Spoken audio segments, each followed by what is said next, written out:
Jack's evenings were literally scheduled on a minute-by-minute basis. In the morning, checking and signing documents, reviewing mail and reports, preparing the necessary documentation for meetings. In addition to the fact that there was a lot of unplanned routine work, many things he could delegate to his deputies. But as the owner of one of the city's famous banks, he was used to keeping everything under control from the very beginning. Life experience told him that once you rely on someone, something was bound to go wrong. Even going on business trips or, very rarely, on vacation, Jack always kept his hand on the pulse. Mornings on such days began the same way, except that it was not within the walls of the bank, but in the places where he was at the time. His subordinates were already used to the fact that even if the boss was out of the office, he could at any time demand the necessary documents or any report. If in the bank, everything was smooth and worked like clockwork, in his personal life, everything was not as it should be. Jack, remembering what was going on at home, sighed sorrowfully and decided to have coffee between meetings. He asked Jessica's secretary for it. His favorite strong espresso allowed him to cheer up and forget about the bad things he was about to do. A couple of minutes later, Jessica brought the drink and took the documents the director had signed. Just as she left the office, Jack's phone rang. Seeing who the call was from, the man seemed to wonder if it was even worth picking up the phone. After taking a few sips of an invigorating drink, he decided to answer anyway, realizing that the calling spouse wouldn't just calm down. They had been married for only 3 months, but that was enough time for this pretty girl to turn into a spoiled, scandalous bitch. Life together was not a success, and that very day when he left, he ordered the guards to throw her and her belongings out of his house back where she came from. He had good reasons for that, which he was disgusted to even think about, but it had all started out quite promising. The banker met his future wife at one of the receptions held by the city administration for local entrepreneurs and businessmen. He generally did not like such events, but his deputy David simply insisted on their attendance. When he saw the invitation cards and found out that Jack was not going to go to the banquet, he said indignantly, "Don't you realize what important and necessary people are throwing this reception? I thought you wanted to open a couple more branches of our bank in town.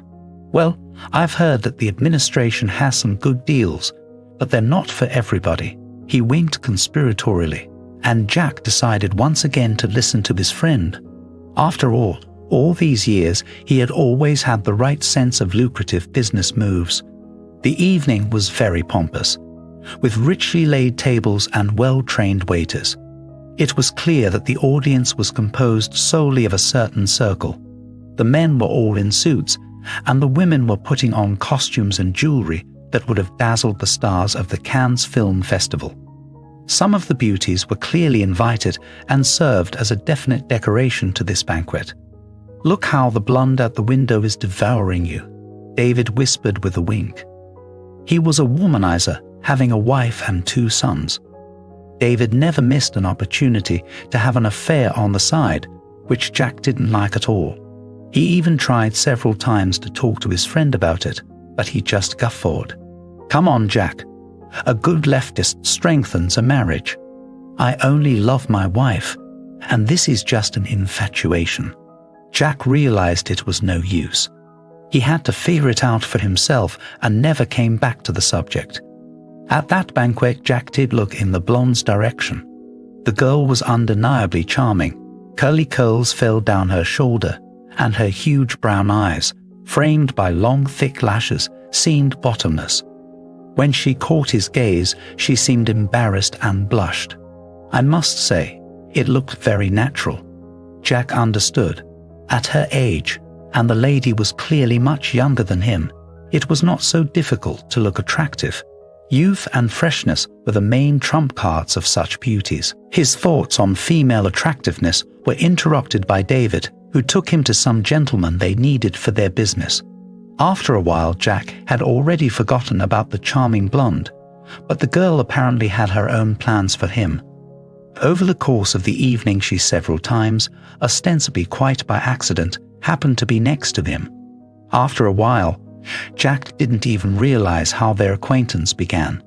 But by the end of the banquet, he already knew that Monica, as the girl's name was a model for one of the many agencies. They spent the whole evening talking about different subjects, and the woman she was talking to was very well read, which surprised Jack. He had always thought that such ladies had only ideas about where to go and what to buy. Being well-mannered, Jack offered to take Monica home after the banquet, and she happily agreed. On the way, she wondered what he liked, told him about her hobbies. When we drove up to her house, apparently realizing that the banker could just leave without offering to meet again, she suddenly asked, "Jack, now that we know each other, maybe I can come up to your bank and you can advise me on banking products. My grandmother is going to leave me a small amount of money. That's why I'd like to know more about it. The other banks only offer what's good for them, not me. I trust you." At that moment, she smiled so charmingly that Jack could not refuse her, and leaving his card, offered to call. The girl was persistent and literally went straight to her goal. The very next day, Jack got a call, and the voice of Monica chirped, "Good afternoon, Jack. It's Monica. We met yesterday at the banquet. Do you have a minute for me?" It was lunchtime, and Jack decided it would be better to make an appointment at a nearby cafe rather than at the bank. The girl, not even hiding her joy, immediately agreed. At this meeting, Monica was an angel, sweet, cultured, and well-mannered. Jack did not even have time to realize how quickly he found himself in the net of this hunter's charms, as it turned out later, only for his money. For 6 months, she patiently and persistently pursued her goal to marry a wealthy businessman as soon as possible. And she succeeded. The wedding was in one of the most expensive restaurants. The dress was ordered from Milan. The bride chose the shoes from the catalogues of the best German craftsmen. Monica immediately took the preparation for the celebration into her own hands and went in full swing. Jack had absolutely no time to deal with all that fuss, and the bride did not need his help, or rather, she needed only the material, and she knew how to spend the money herself. Later, Jack was grateful to his lawyer, who persuaded him to find time to make a prenuptial agreement. At that moment, he had no idea how soon that document would come in handy. A happy married life can only be described as 10 days of honeymoon on the islands of a hot country. There the young wife cooed around her husband, basked in the sun, and affectionately begged for everything she wanted. It was there that Jack thought he had finally met the love of his life, but immediately upon his return, it was as if his wife had been replaced. She became a completely different person. Everything at home began to annoy her, especially Jack's presence. They communicated less and less, and it might have seemed as if they were strangers forced to live under the same roof. All of Jack's rosy dreams of a happy family life, a caring wife, and quiet, cozy evenings by the fireplace disappeared without ever happening. Instead, when Jack came home from work, his wife pretended to be asleep, though he saw the light on as he drove up. A month or so later, Monica began to disappear, and sometimes she would be back before midnight. She would answer all his questions, saying she was hanging out with her girlfriends. But once, going on a business trip, he forgot important documents at home and returned very untimely. His wife was chatting cheerfully with someone on the phone. You have no idea what Leo is like in bed. It is something. Euphoria of feeling and emotion. My old man probably wasn't capable of that even when he was young. If he had his money and Leo, I'd be the happiest woman alive. I'd have to keep getting by, just so my husband wouldn't think of anything. She immediately hung up when she saw Jax standing on the doorstep, and with an angelic voice flew by. "How long have you been here?" "Don't think anything of it. I was just telling my friend a dream." Next, she spoke such nonsense that Jack was disgusted to hear. He took the papers, slammed the door, and left. Jack was pretty sure his wife was cheating on him. And that was only a few months after the wedding. Still, he decided to hire a detective. He did it not so much to be sure of his wife's betrayal, but rather to get the confirmation he needed to honor the marriage contract. Jack had already understood the nature of his beloved and felt that otherwise he could not avoid the problems and scandals of a divorce. According to the terms of the contract, she must leave his house with what she came with in case of adultery. A few days later, Jack returned from a business trip, and a package of documents from the detective was waiting for him. On the first day, his wife ran off to her lover's house and spent all those days with him, as evidenced by the weighty stack of photographs and several videos on a thumb drive. Jack did not hesitate to file for divorce. To his wife, he said, "I'm not going to figure things out, and I've already filed the papers. You have time, while I'm at work, to pack your bags and get out of my house and my life. By the way, the guard will make sure you don't happen to take anything extra. If you remember, under the terms of the prenuptial agreement, you have to leave with what you came with. And that's one suitcase. I even let you take the trinkets and rags I'd bought with my money." Unfortunately, there was perhaps only a little sadness at this point that it happened to him. All he wanted was for his wife, who had been caught cheating on him, to leave quietly without a scandal, but apparently that was not her option. She was not going to give up her hard-won position as the wife of a famous banker, and now she called to report it. As soon as Jack picked up the phone, he immediately regretted it 100 times. The ex was shrieking and swearing so much that I had to move the machine away. She called all the names she could and finally yelled, "You'll be on your knees asking me to come back, and I'll think about it. In fact, I only married your old man for money. Is that the kind of husband I want?" Jack would not listen to this heresy and hung up. The old man, as this hysterical woman put it, was really 20 years older than she was, but he could give a head start to any man of her age. Stately, about 2 meters tall, with a perfect figure, he still aroused the interest of young girls.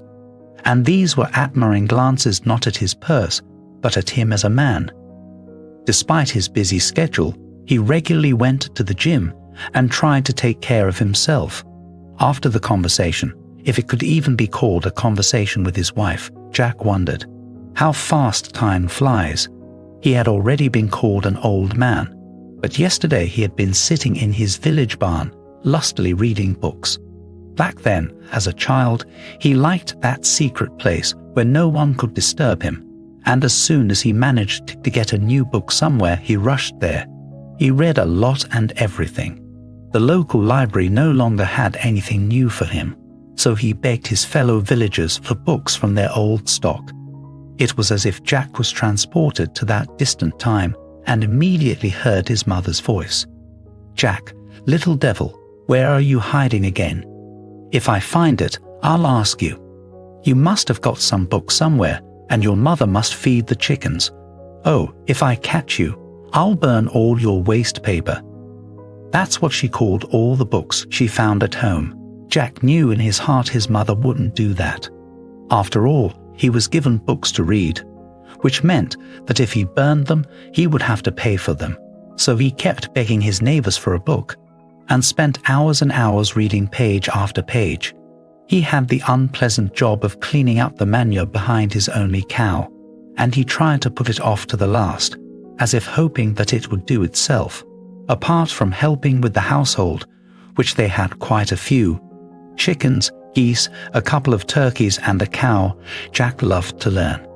New knowledge beckoned to him, and he brought only excellent marks in almost all subjects. The teachers couldn't get enough of the boy. He was just a helpful hand in all quizzes and competitions, no matter what subject they were in. But my mother was not very enthusiastic about it. She always kept saying the same thing. "Your books and knowledge won't be spread on bread. In the village, the main thing, the hands, not the head, except for you, son. No one to help me. So come on, don't slack off. I'm trying for you, so you won't need anything." Jack understood that his mother really needed his help. It was just the two of them, and she managed not only to look after the household, but also to work. Sometimes his craving for books was stronger, and when he read, he forgot all about his duties, for which, of course, he received a scolding. Every time he came out of his next hiding place, his mother wailed bitterly. Yes, what a nuisance these books are. I'm smashing myself to make sure my son doesn't need anything, and instead of helping his mother, he's into reading. Kids are like kids. Louis and Patrick help their mothers and then play soccer for half a day. You, on the other hand, can't be found with that paper. Jack listened silently to his mother's reproaches and dreamed of growing up to be rich. Almost everyone in the village, and sometimes those living nearby, knew about this dream of his. Grandpa Toby teased. "Well, Jack, are you a millionaire yet? What will you trade in oil or gold with? You can give me something for my old friendship." But Jack only pursed his lips and, turning away from his detractors, whispered, "So what? Laugh, laugh, laugh. I'll show you when I get here with guards and a big expensive car." It seemed to him then, as a child, that this was how he would have to come here when he got rich. At such moments it hurt him a lot that his daddy wasn't around. He'd be sure to put that naughty grandfather to rest in no time at all. His father had been gone for years, but somehow he felt that if he were there everything would be different, and he certainly would have believed in Jack's dream of becoming rich. Harry, the boy's father, had always tried to do whatever work he could to provide for his family. It is true that at that time they did not live richly, but they were well off. My mother did not work, but only took care of the house and the household. That time in Jack's memory was associated with the delicious aromas in the house. Mother often roasted and baked something. Jack thought apple pies were a particular favorite. He seemed to be able to eat them every day in unlimited quantities. The parents lived very friendly, never quarreled. But their happiness ended abruptly. Everything was spoiled by a job. Jack had not yet understood who the work girl was. For some reason, he thought it was a living creature, because his mother, picking up his father, wailed, "Don't go there, Jack, it'll ruin you." As Jack grew older, he found out what got his daddy killed. He had gone out to cut wood alone, without his partner, who was sick. It was New Year's Eve, and he decided not to give up the extra income. To all his mother's entreaties not to go on the shift that day, he only calmed down. "There's work for an hour. Another, do not have time to turn away, and I'll be back. So cook dinner and wait, my love." He gave his wife and son one last kiss, unaware that it was a goodbye kiss. Harry did not return for lunch or dinner. Then Claudia, Jack's mother, sounded the alarm. She ran halfway around the village, and the neighbors' men decided to go out in the morning to look for him. That night, for the first time, Jack was afraid. He could not sleep for a long time. Waking up in the morning, the boy immediately realized that something terrible had happened. His mother was sobbing in a way that never seemed to stop. He learned from the men next door that his father was never coming back. He did not understand at the time how and for what reason his father could leave them. Every now and then his mother would start crying out, saying, "Who have you left us for, Harry? How will we be without you now?" She changed a lot in those days. She didn't make breakfast. She didn't scold her son. It was as if she didn't care what was going on around her. Jack realized his life had changed dramatically when one of the men at the funeral approached him. "The woods killed your daddy, so hang in there, boy. Take care of your mother now. You're the only man left in the family," he said. He said to Jack, stroking his head. That day at the cemetery, the boy did not understand why his father was lying in a box and his mother was sobbing in her voice. He had never seen her like that. Mother was wearing all black, and even her face seemed somehow alien and grey. Jack didn't fully understand what had happened, but as he looked at his mother, he began to weep himself. My father had been buried, and my mother was still reeling. It seemed as if the tears were ready to stream from her eyes almost all day long. And Jack, to please her somehow, tried to help and pity her in everything. Emin, a neighbor, also tried to pity the poor widow. He went to them like to work. Every morning he stood on the doorstep offering to help. Jack had always disliked him. He was always grumbling about the kids playing outside. "I can't help you, you tomboys. Oh, I'd give you a beating. I'd be your father." Then all the neighborhood boys were glad they had parents of their own who wouldn't let that evil Emin hurt them for sure. All except Jack. He knew there was no one to stand up for him now. And this insolent neighbor visited his mother almost every other day. Claudia didn't kick him out, but she wouldn't let him stay either. Some time after his father died, Emin came to their house with a bouquet and said, "Claudia, stop killing yourself. It's been a long time. You can't bring Harry back, and you need a man in the house. And you can't raise a boy without a man's education. If you lose him, he'll turn into a bandit, and I can replace his daddy. I'll teach him how to make sense, and if necessary, I'll get him a belt."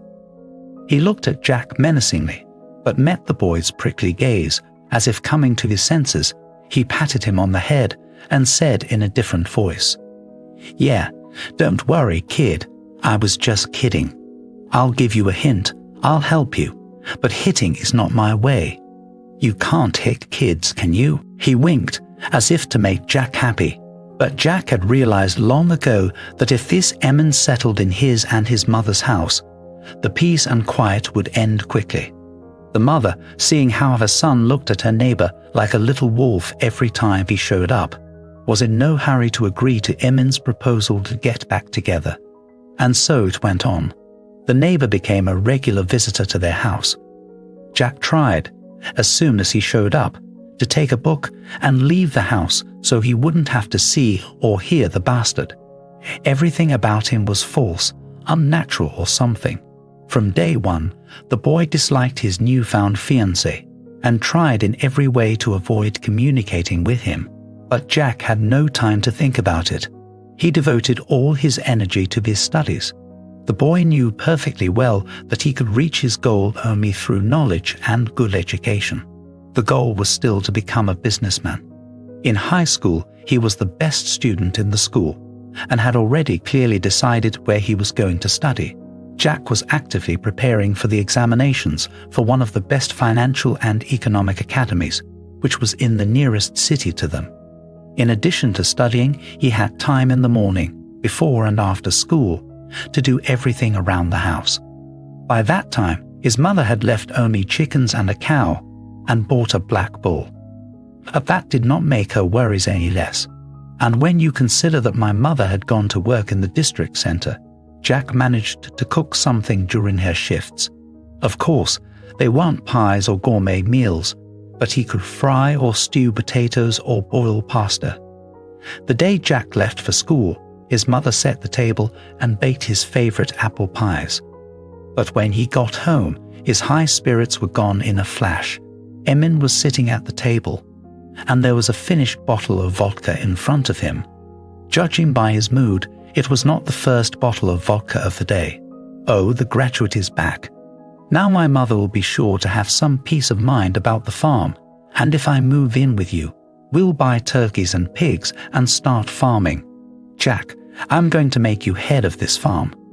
You're young, you're healthy, you can handle it. He filled a shot glass and, apparently pleased with his plan, emptied it in a gulp. Jack couldn't keep his mouth shut and tried to reason with the intruder. I'm not going to do any farming. I'm going to town.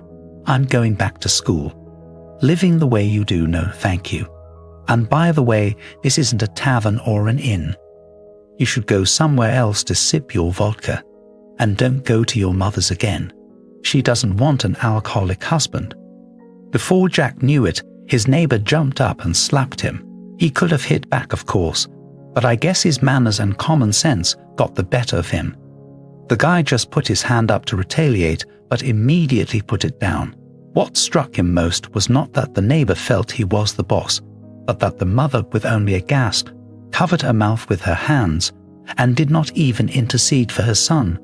Jack rushed into the room and began frantically gathering his things. His anger overwhelmed him, and to let off steam, he even became indignant out loud. "What is this nonsense? He came to our house, nobody to call, and already he was getting his hands dirty. What's going to happen next? No, that's enough. Let them live as they please. I won't stand for it." He took everything he needed and closed his bag angrily and headed for the exit. His mother noticed that he was already at the door with his things, came up and, as if apologizing, began to speak. "Sonny, I'm sorry for him. It was not him. It was the vodka in him that spoke. Where will you go? Where will you live?" Jack felt sorry for his mother, but he had made up his mind long ago to go to the city and would have left anyway. "Don't worry, I'll be fine. You take care of yourself here, and don't let that drunkard get away with it," the son said one last time to his mother and closed the door behind him. At that moment, he not only closed the door of the house, but as if he had closed the door to the past. Ahead of Jack awaited a new life, still unknown to him, full of new knowledge and emotions. In the city, he entered the financial academy at the first attempt, and in his first year he became one of the best students. Teachers could not be pleased with him. All his work was shown as an example to the students. The tutor once even said, "What a man is a real financier at heart," using not only his knowledge, but some intuition unique to him. Jack was like a fish in water in all financial matters. Every test or term paper he wrote was a ready-made business proposal or a good idea for a new project. In his last year, he was sent to a conference where Jack had to make a speech.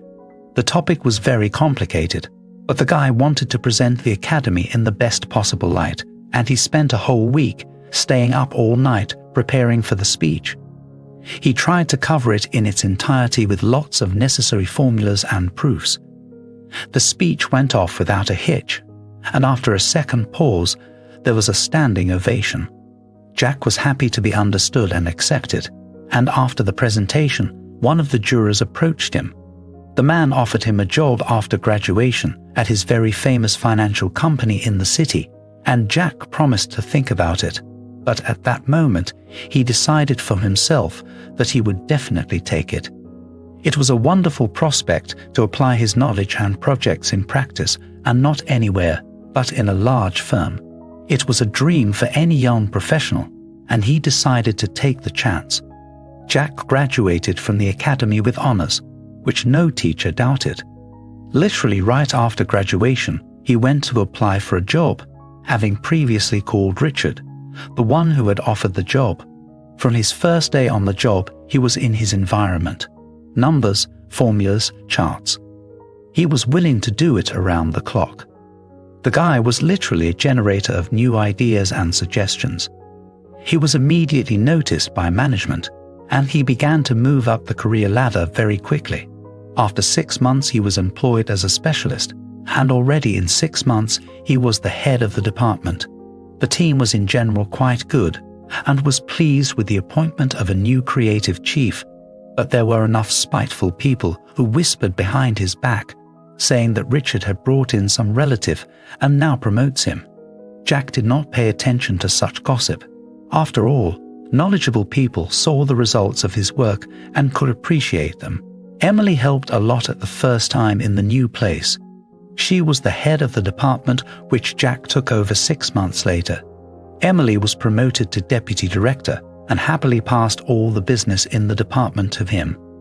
Emily was only 3 years older than Jack, but she had about 10 more years of wisdom and knowledge. She loved her job, easily understood all the intricacies, which she tried to share with Jack. Being workaholics, they often stayed up late. One day the boy suggested we go out to dinner. He was very sympathetic to this young, beautiful and intelligent woman, but he, a countryman, he did not know how to start a conversation on non-work topics. It all came out somehow by itself, easy and simple. That evening they sat for a long time in a small cafe near work. Communication turned out to be easy and fun.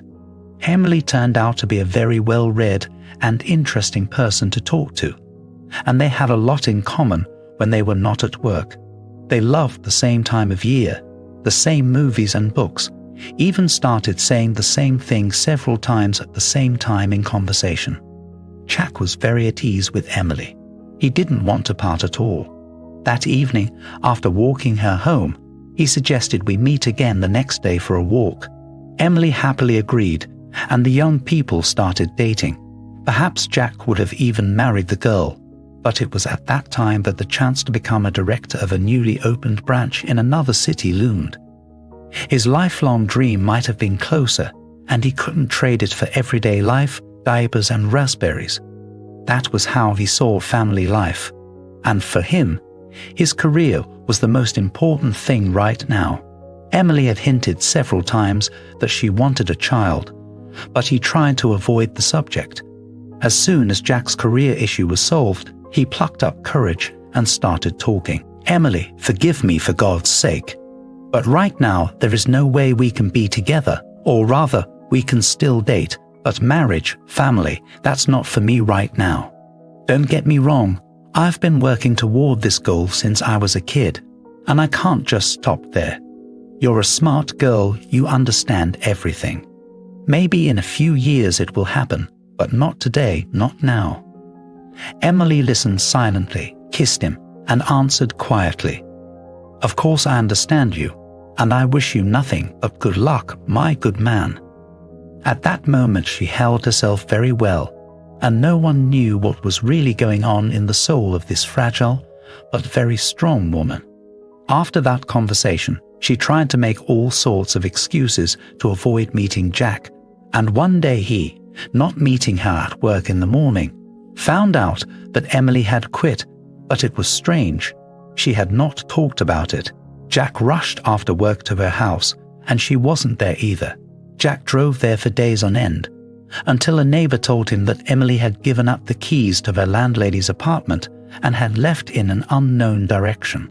He still tried to look for her for a while, but then new responsibilities, daily work consumed him. At first, he often remembered Emily. He missed her very much. But time can erase from memory and muffle any feelings and events. That's what happened to Jack. He plunged into his work, and a year later he seldom remembered his relationship. Business at the company was going great. With Jack's arrival, everything was running smoothly. When vacation time came, he thought he should take a break and visit his mother. After all, he hadn't been to the village since the conflict with Emin. Determined to surprise him, he went unannounced. Remembering his mother's taste, he bought a beautiful, bright, scarlet-colored shawl, a box of her favorite bird's milk, and all sorts of gastronomic goodies. This was hardly the sort of thing they brought back to the village. By that time he had a second-hand, but still quite sturdy and representative car. That's how he set off. As he approached the village, he could not say that he felt anything, but his heart began to beat more frequently. Their house had not changed much in all those years, but it was a little dilapidated, the roof obviously in need of repair, and the walls in need of painting. Jack knew his mother couldn't do it alone, and he thought he'd have enough to worry about for the vacations. His thoughts were interrupted by some shouting from inside the house. He hurried, and when he opened the door, he saw a terrible sight. Broken plates lying all over the house, bottles with the remains of some muddy potion on the table, and a completely insane, drunken Emin swinging at his mother, clutched in a ball on the bed. "I'll kill you, you old fool. I'll cripple you. My husband came home from work, and she was sick, you see. Go and set the table and pour the food for her husband." Jack flew up to the troublemaker in 1 second, grabbed his raised arm, and threw him against the wall with all his might. "If you ever raise your hand to my mother again, I'll put you in jail. Now get out of here, you bastard." Emin, obviously not understanding to the end what happened, ran to the door and grabbed his jacket, already from the porch, slightly intelligible, shouted, "I'll show you again." I'll put you in jail myself for aggravated assault." Mom clung to Jack and wept bitterly. Then they talked for a long time. Jack talked about himself and Mom talked about her life. It turned out she had married the alcoholic in the meantime, and a real nightmare had begun. He didn't help his mother with anything, and he drank away all the money he made. Jack immediately noticed numerous bruises on his mother's body and face, and judging by their color, they had been inflicted at different times. It turned out that this drunkard had also beaten his mother. He was ready to kill this rascal, but his mother begged him not to hurt the poor man. At that moment, he felt very sorry for her. He also thought then that his father would never allow such a thing in himself. Jack began to persuade his mother to leave everything, to go with him into town, but the woman only cried and said, "No, son, I'm sorry, but this is my home. This is your father's grave. I have a farm, and Emin is my cross to bear. I'm not going anywhere. I'll live out my life here, and don't you worry about me. I'm used to it." Jack never could talk his mother into it, and after a week's vacation, he tried to do something for her. He quickly found some laborers who patched the roof and mended the crooked fence. Another workman painted the house perfectly. Mom just groaned and wailed. "Oh, my son, it's such a lot of money, thank you, my dear. It's not for nothing that you read books. Look how you've become. You're also helping your mother." He found Emin and had a lucid conversation, threatening to take him out of town and put him in jail if he ever laid a hand on his mother again. There was nothing more he could do at the time, but he really hoped that his mother's life would be a little calmer after he left. He began sending her money regularly and calling her at the post office on agreed days, where she came to talk to her son. She reported that Emin began drinking only on holidays, got a full-time job, and even helped out around the house occasionally. Jack understood that he could not verify this from a distance. He could only take his word for it. Then the post office in the village was closed, and there was no more opportunity to communicate, but he also sent money as before. It had been a little while since that very time, almost 15 years. Jack had by then become a well-known banker in town with his own bank, even managed to get married. And now, when this hysterical girl made a scandal on the phone, he suddenly had a terrible desire to go to the village, to his secret corner in the barn, or just to cuddle up to his mother and tell her everything, in the end, just to enjoy the air of a carefree childhood. At that moment, he suddenly thought that he had not been to the village for so many years, and now he wanted to be there until his heart ached. He summoned the secretary, listed almost everything his mother loved, and asked him to procure the necessities for the trip. Within an hour, the bags of gifts and groceries were neatly packed into the cars, and Jack was happily on his way. But when he arrived, he was shocked by what he saw. Instead of the once large village with its school and kindergarten and medical center, he saw a completely abandoned village of ramshackle houses with boarded-up windows. Of all the houses, no more than 10 were still inhabited. Jack drove through the village and remembered going to school every morning, which now looked out on the world with broken windows and holes in the roof. The store his mother had sent him to get bread was in an even more deplorable condition. All that was left of it were dilapidated walls. Looking at it all, Jack, a grown man, wanted to cry. All the memories of his childhood were completely crossed out by what he saw. When he pulled up in front of the house, one thing that pleased him was that it hadn't changed much since the last time he'd been there. Jack got out of the car and almost immediately heard his mother's voice. "Chick, chick, chick, chick, stop fighting and come eat." Super, Jack smiled. He was glad that his mother had not given up caring for the animals, though in his heart he thought she had long ago got rid of this demanding household. Jack walked quietly into the backyard, behind the house, and silently, with tears in his eyes, watched as the severely aged mother talked to the chickens running around. As the woman was about to go to the chicken coop, which she had built in the very barn where Jack had once been hiding, she saw her son. Shrieking, the mother almost fell. Had her son not picked her up, she surely would have been on the ground by now. They sat down on a bench outside the house, and the mother, crying and sobbing, stroked her son on the head, saying, "My dear son, how you have grown old. You have grey hair on your temples. You're my good son. I thought I'd never see you again. It's so frightening to die now. No one but my chickens will ever know. Emin died a couple of years ago. My heart couldn't take it. The green serpent killed him. So now I live alone. Chickens are my only companions." Jack listened to his mother, and he was very ashamed. After all, he didn't even know how she lived here when he sent the money. He had no idea that there was nowhere to spend the money in the middle of nowhere. Mom, however, did not complain. She even told me with some pride, "They don't forget about us here. They bring our pensions right to our house. Once a month a paramedic comes to examine us. The grocery shop comes twice a week. I'm used to it. I keep some bread in the fridge if necessary. But it's enough till they get here. If you need threads or seeds for planting, you can order Judy. She sells in this shop." Jack stayed up all night. In the morning, waking up to the smell of pancakes coming from the kitchen, he told his mother, "That's it, my dear. I do not want to hear any more. I'll give you a day to pack. And you are coming with me. There are no human conditions to live in. I'll show you to the best doctors in town.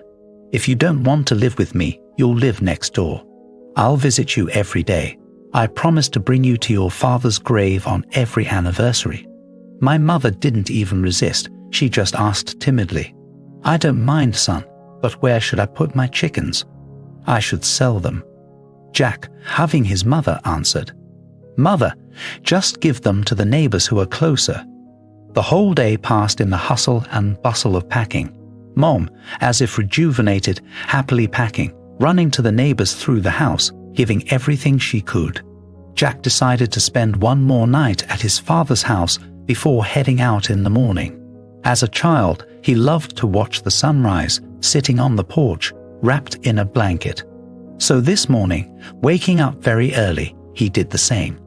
Jack was admiring the pink and purple streaks that were slowly turning golden when an unfamiliar woman appeared at the gate.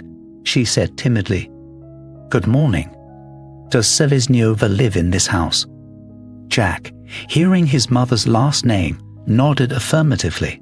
The unexpected guest, without asking permission, opened the gate and from somewhere behind her led the girl out, pushing her into the yard and placing a small old suitcase beside her. She said, "Let the landlady take in her granddaughter. I can't handle other people's children." I went to her father's office, but they wouldn't let me in. Good thing the secretary was kind and gave me the address where she was from. So I decided to bring my grandmother a child. "So you can sort it out from here, but I'm sorry I'm going." She disappeared without waiting for an answer, just as she appeared. At the gate was left only a frightened as a sparrow, a girl about 12 to 13 years old, afraid to even lift his eyes. Jack came to his senses, rushed after the stranger and begged her to come back and tell him everything. They sat in the kitchen for almost an hour, and Rose, the woman's name, told him that Liza was the daughter of Emily, her niece. When she came to her from the city with a belly full, she was not very happy about it, but she took pity and accepted it. From Emily learned that the father of the child between her and her career chose the latter, so she ran away from him and didn't want to get in his way.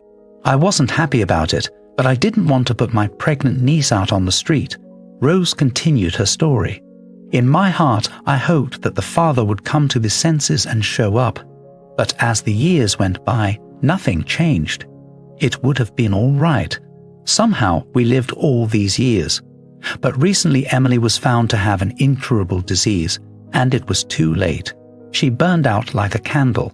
So I decided to give the child to a closer relative, that is, the father. It turned out that the first place she went was to a banker's office. My niece, dying, told me who Liza's father was and where to find him. But having made a scandal from the doorstep there, she was quickly put out on the street by security.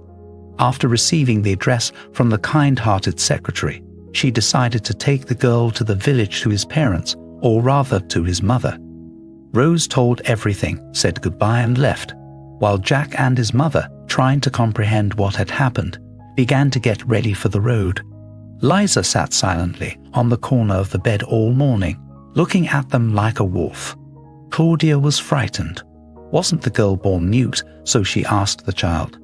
But Liza answered quietly, "No, I can talk, but I don't want to. I am afraid of you." To which the new grandmother sat down and hugged Liza and kissed her on the top of her head. The woman said affectionately, "Well, can we do you any harm? After all, Jack is your daddy, and I am the most real native grandmother. We're your family now. We won't let anyone hurt you. And now come on, I'll feed you some pancakes for the road." When Jack brought them to his big house in the suburban village, my mother, getting out of the car, began clasping her hands to her heart and wailing, "Oh my goodness! Son, are you the only one who lives in such a house? How long does it take to wash and clean it? Do you do it all yourself? You work, don't you?" He hugged my mother and, smiling, began to reassure her. "Mammy, don't worry, neither you nor I are going to clean this house. Laurie, my housekeeper, comes to me several times a week. She keeps it clean, so you girls, the main thing is not to make a big mess. And there is someone to clean up." He laughed and invited Liz and her mother into the house. The girl was afraid to even get out of the car for the first few minutes, but having already made friends with her grandmother on the way, agreed to her invitation only. The woman took her granddaughter by the hand and said quietly, "Well, let's go. Let's see where we live. We will have to live now. Do not worry, I myself in such a mansion all my life has not been. We'll settle in together." Mother went from room to room and said, "Well, look at that. Jack must have read the books for a reason. He built such a house. Half of our village could be housed here." The house was really big and bright. On the first floor, there was a living room with a beautiful fireplace in the corner and a huge oak table in the middle. The kitchen was a little to the side, and there was a sea of appliances and beautiful cookware. On the second floor was the bedroom, Jack's study, and 4 guest rooms, 2 of which he offered to take my mother and daughter's choice. Liza stood silently, not even moving after Jack's offer. Then her mother, trying to smooth over the awkward situation, took her by the hand and suggested, "Shall we go and choose together?" They opened doors one by one, eventually choosing the 2 small rooms next door. Each had a spacious bed, a roomy closet, and a table with a mirror. Jack appreciated their choice and said, "I think only Liza will do a little rearranging, because no one cancelled school, which means a desk for lessons and a shelf for textbooks will be needed." Jack tried his best to make mother and daughter feel at home. Gradually, he began to accustom them to the good life. In the first few days, he took them both out on a grand shopping spree. Despite the mother's lamentation that there was nothing to do and that everything was expensive, he completely upgraded their closet. Mom, seeing herself in the mirror in a strict, elegant suit, she even cried, "How beautiful it is. Thank you, my son. I even felt as if I was 10 years younger." With a trembling voice, she said, and kissed her son. To which Jack, smiling, answered, "It's going to be a long time. We're going to the best beauty salon. There you will come out as queens for sure." Liza was swamped with new clothes, trying to find an approach to his daughter at least through this.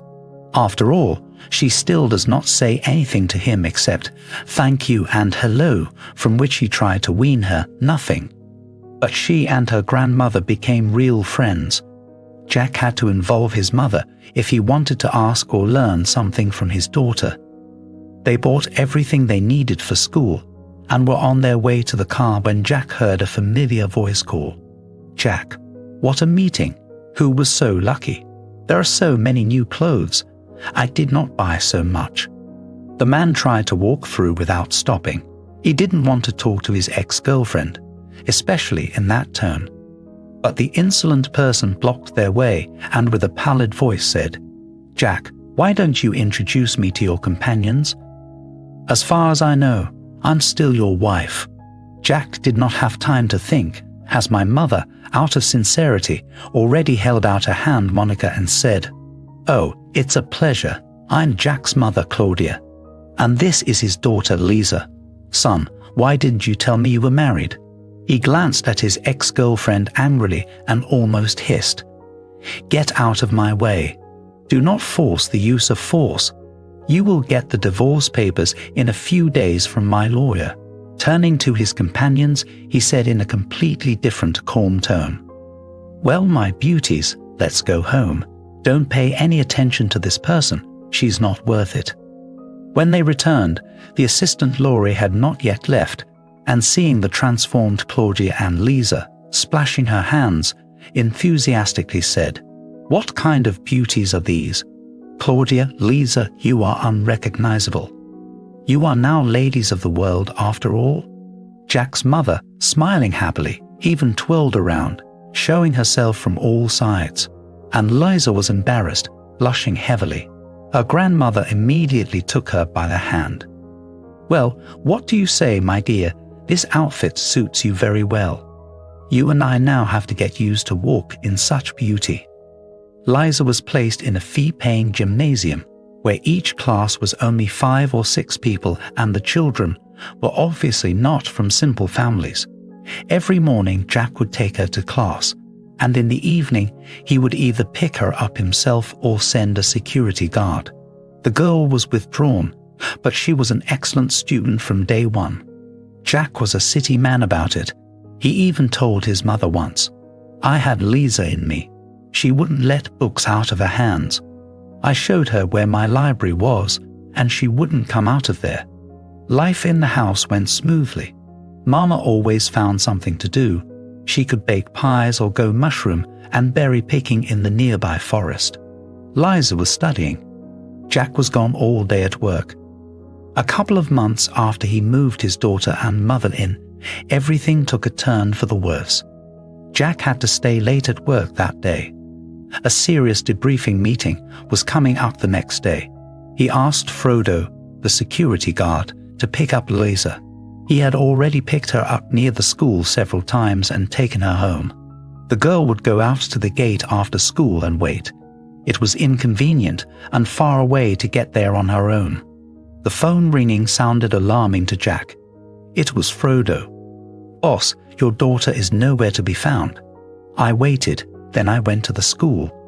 So they said a man took her, and her classmates heard him say he said he was her father's assistant, which is you. I've already ran it through my channels, and it turned out to be Connor, a former security guard that you fired a couple months ago. I'll text you his info now, and I'm on my way to the office. Just as Jack hung up, another call came in. The number turned out to be unknown. On picking it up, he was surprised. Monica called and immediately started yelling. "Well, darling, now I'm going to have my rights. I've got your little chicken, and until you bring me $5 million, I'm not letting her go. If you don't, you'll get her in installments or find her at the bottom of our deepest river. That's your choice." She laughed so unpleasantly into the receiver at that moment that Jack realized she could do anything. "I'll be waiting for the money in an hour at the abandoned house on the outskirts, the one you once showed me and said you'd buy the lot for me and build a store. Dreams must come true, so you're going to buy it back, so to speak. By the way, don't think about coming with guards or cops.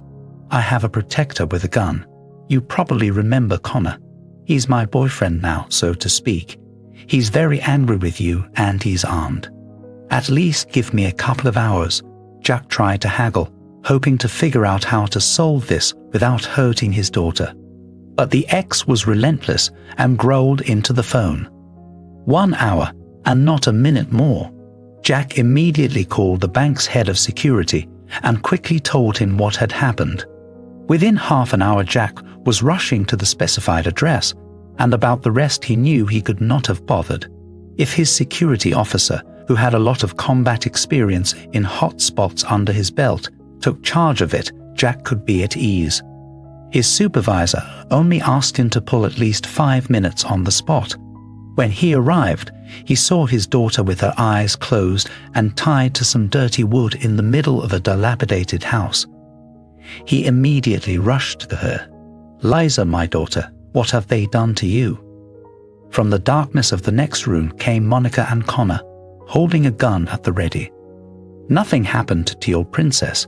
She just started screaming in the car, and I had to give her a sleeping pill. You got the money." Jack nodded affirmatively and, remembering the chief's request to stall, said, "Monica, you fool, do you realize what you are doing? You'll get caught anyway, and you'll both do time. There are articles for half a life of imprisonment." But the woman, glaring with angry eyes, replied, "Shut up. We've thought of everything. In about half an hour, we'll be waving to you from the plane, taking us away to a far happy life. Now you get the phone and the car keys and give them to me. Kolya and I will go out quietly, and you save your princess. It looks like we overdid it with the sedative, and she should see a doctor." She smirked, took the bag of money and everything she asked for, and they headed for the exit. By that time, Jack managed to see the shadow of a uniformed man flickering through the broken window and realized that the guard had managed to report and the couple were already waiting outside. He immediately untied his daughter, grabbed her in his arms, and carried her to the car. Fortunately, the hospital was a few kilometers away, and the baby was soon under the doctor's care. Jack sat by his daughter's bedside for several hours and was overjoyed when she opened her eyes and said in a weak voice, "Daddy, it's so good to have you around. I was so frightened when they tied me up. I thought they wanted to kill me. Did you save me? Thank you, Daddy. You're the best daddy ever." Jack, not trying to hold back the tears of joy, hugged his daughter and whispered in her ear, "And you are the most beautiful, kind, and clever daughter in the world." Then the doctor entered the room and immediately became indignant. "What kind of sentimental scenes is this? Get out of the room quickly. The patient needs rest." Jack kissed his daughter and left, promising to come again soon. He did begin to visit his daughter several times a day, bringing her something delicious each time. As he once again sat by her bedside and carefully peeled an orange, the attending physician reappeared. Right from the threshold, she began to reprimand Jack sternly, like a boy. "Will you ever come to the hospital on time? It's nap time in 5 minutes, and you're peeling oranges. And stop bringing food in here in bags. We've actually got good food here. No one's complained yet. I'm gonna have to ask you to leave the room." At this point, Jack could not stand it, and rising from his chair, shouted indignantly, "What kind of woman are you? All wrong, all wrong. I come at the wrong time. I bring the wrong thing. You do not work with people, but with robots. And in fact, it's still 5 minutes before bedtime, so I'll spend them with my daughter." He never expected the reaction that followed his speech. The doctor cried and ran out of the room. Just then Jack realized that he'd overreacted. He shouldn't have spoken to her like that. The man decided immediately to apologize and went to the resident's room. He stood in front of the door in confusion for a couple of seconds, but then nevertheless he knocked. There was no answer, but he decided to go in anyway. The doctor was standing at the window, her shoulders shaking. It was obvious that the woman was crying. "Forgive me, for God's sake. I don't know what came over me," Jack began, not daring to approach. She turned to face him and said quietly, "You'll have to forgive me. I just graduated from the institute and came here straight away. I thought the stricter I would be with patients, the more they would treat me with respect. I just can't seem to do it." Jack just now noticed that she was really quite young. Without the medical cap and goggles, she looked very young.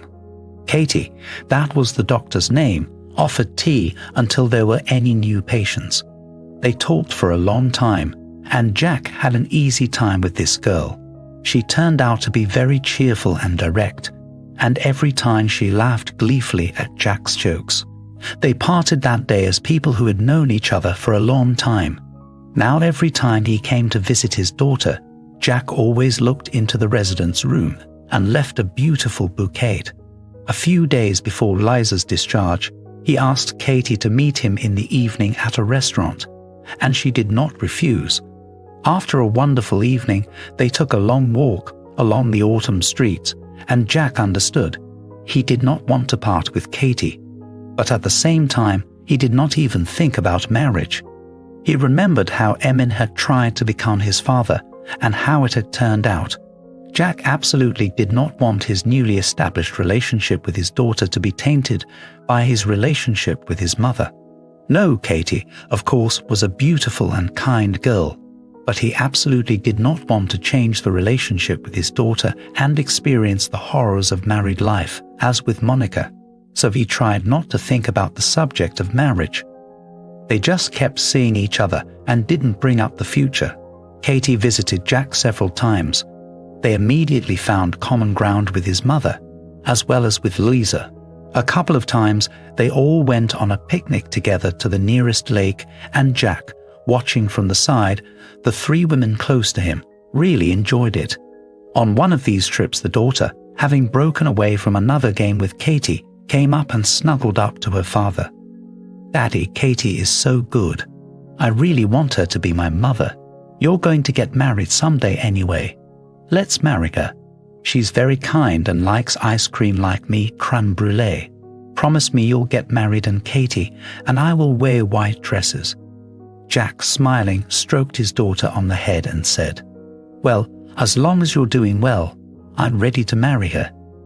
You know, baby, it's just that when my mom brought in the new daddy, we were ready to kill each other, and I was really afraid that you wouldn't be able to accept Katie. I guess I've been in love with her for a long time now."